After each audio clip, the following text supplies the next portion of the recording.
Beautiful life. Plymouth Archaeological Society on Facebook, PAS. Finding artifacts, Commercial Wharf Plymouth, near the Mayflower Steps on the 20th of January 2022. My name's Martin Reed. I'm a maritime archaeologist in Plymouth University. Oh, right, okay. And I'm directing the dig on Commercial Wharf in the Lamhay in Plymouth. Yes. So this, until 1830, this was the victualling yard for the Navy in Plymouth. And it was founded during the Commonwealth in 1654 when they needed a base for the Navy to supply them with bread and biscuits and salted beef in barrels.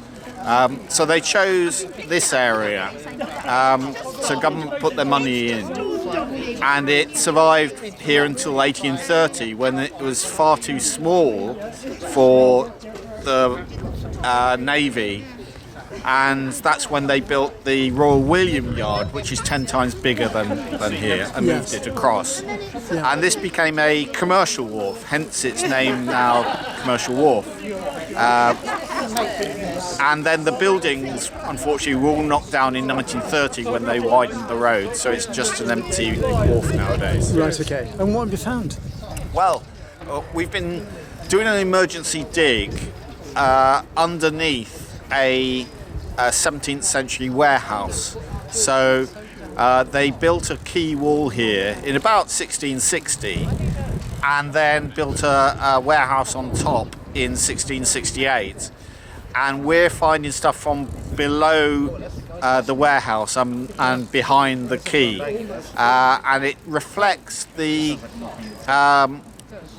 living, how people lived at that time in Plymouth. So we're finding clay pipes, we're finding butchered bone, animal bone, we're finding oysters, shells and cockles, and one cod bone so far. But also we're finding lots of pottery, and much of it is from North Devon, but a lot of it is from Portugal, Spain and Italy. Yes. And this was imported into Plymouth by fishermen. So they would go out in the spring to Newfoundland and New England, and they would fish for cod and salt it. And then in the autumn, they would sail. Most of them came back to Plymouth, but some of them would have sailed to Iberia and the Mediterranean and sold their salted fish. Yes. And they buy salt, a cargo of salt, to come back here for the following year. But they'd also buy... The salt used to be money, didn't it? Well, yes. Salary comes from the word salt. Right, okay. And they would buy cargoes of fine earthenware, coloured and decorated earthenware from Italy and Iberia, and bring it back here. Yeah. So the people of Plymouth were eating off this very highly decorated and colourful plates and dishes, which people in London and elsewhere didn't have access to. Yes. Can you show me some of the bits and pieces that you're finding? So here we can see actually two fragments from the same place. So this is from Florence in Italy. It's called Montelupo ware. So this is 17th century. So they're not from the same thing, I doubt. But you can see the colours here. Yeah. So they're showing you leaves of some sort of plant. But this is an enormous platter of some sort. This is from North Devon, so Barnstable, Bideford. So it's some sort of jar. It would have been quite huge, so we're getting quite a few of these. Found yesterday are two fragments of this. Though initially they look like tile, but they're not. Look at the bright green of it. There's an angle, there's a curve here, and this is a rim. So it's a rim of an enormous bowl, I suspect. We haven't identified this yet, so I'm suspecting this is from the Mediterranean as well. Yes. You can see the green decoration on it. It's absolutely beautiful. Absolutely. And what we're also getting are a very few fragments of porcelain, of decorated blue and white porcelain, Yes. and these are from China. So this is Ming China. Yeah. That it's been. What period is that from? So it's 17th century. This is everything is 17th century. Oh, right, okay. So this may even have been made in the 16th century. Yeah. They were very high status materials. We have records of Francis Drake having porcelain, and they would have been kept for generations. So it forms about 1% of what we're finding. Right.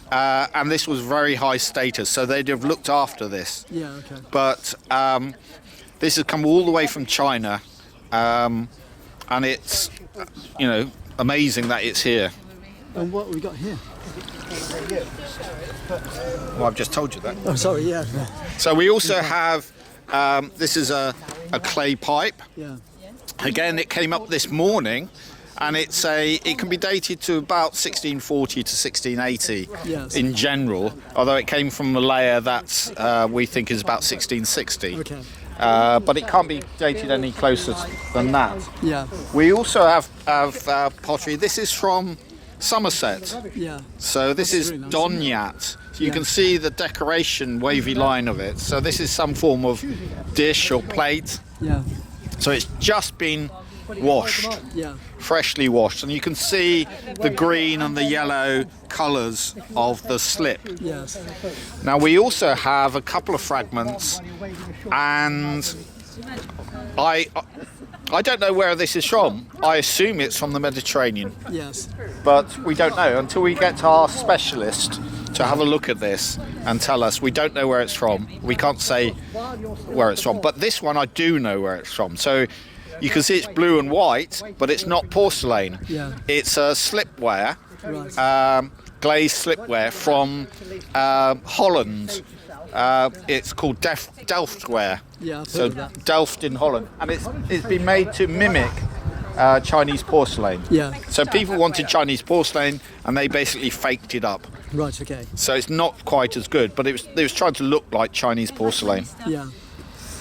So how long will this excavation or this work be going on for? We don't know. They're restoring the wall. The quay wall is falling into the sea, Yeah.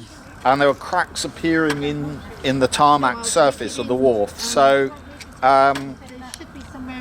they're having to restore the wall, and we found when they were digging behind it, we found that some of this ceramics, and we realised the importance. So it's very much an emergency rescue dig. Yes. You can't really even call it an excavation, it's a dig.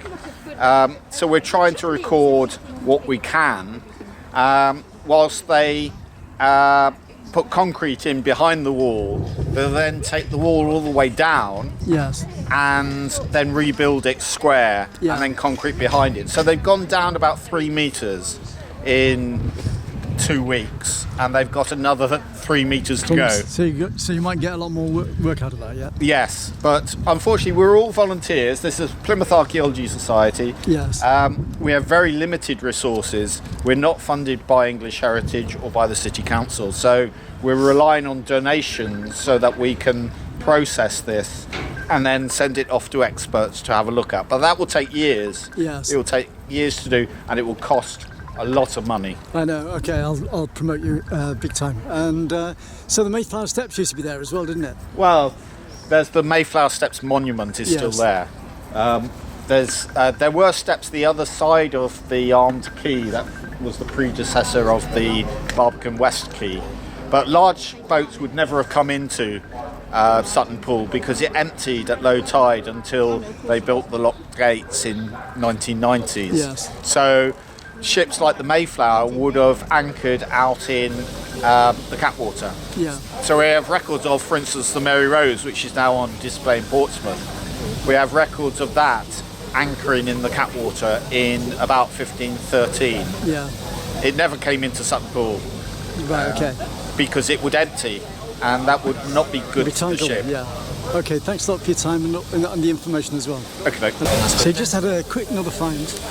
Yeah, this has just been given to me by one of the workmen, and it's a piece of slate, possibly a roof slate, I suppose, Yeah. but it has a hole in it which I assume is a nail hole. It's sort of sub-rectangular. Yeah. And you can maybe see it better on this side, but you can see it also on the other side as well. So presumably this was nailed to whatever it was on. So I'm assuming it's a roof slate. It's always exciting finding things, isn't it? Yes. Well, every day there's something different. We don't know what we're going to find because we don't know what's there. Yeah. And that's the excitement. But this could all have been lost. Or not found at all, yeah. Or not found. It would have all gone into skips, into landfill. Crumbs. So who's first found evidence of... Well, the workmen found ceramics and they showed it to me, and I saw one that I thought was a Mediterranean ceramic because it was so colourful. And it turned out to be from Pisa crumbs. in Italy.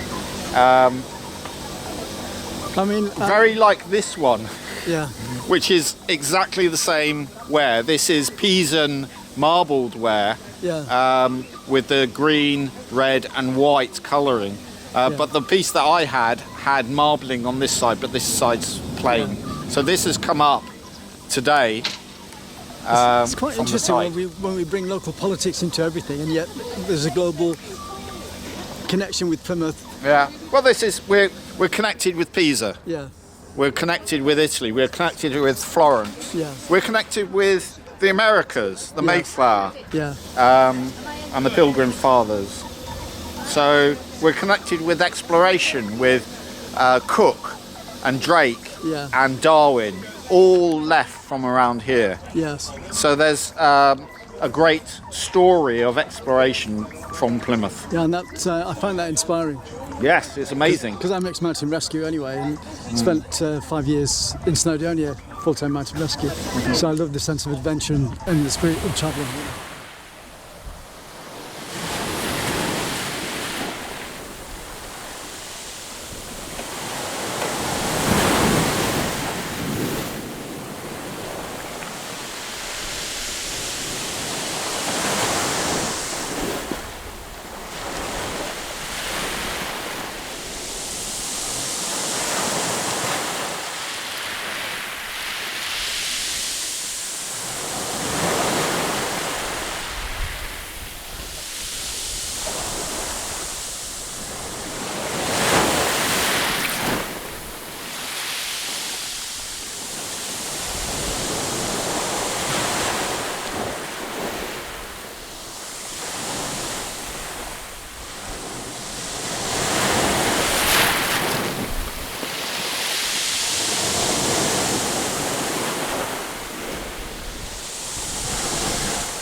Special thanks to Martin Reed and Plymouth Archaeological Society. You can find them on Facebook.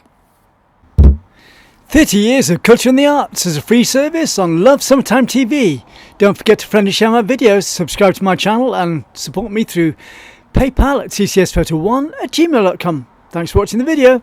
It's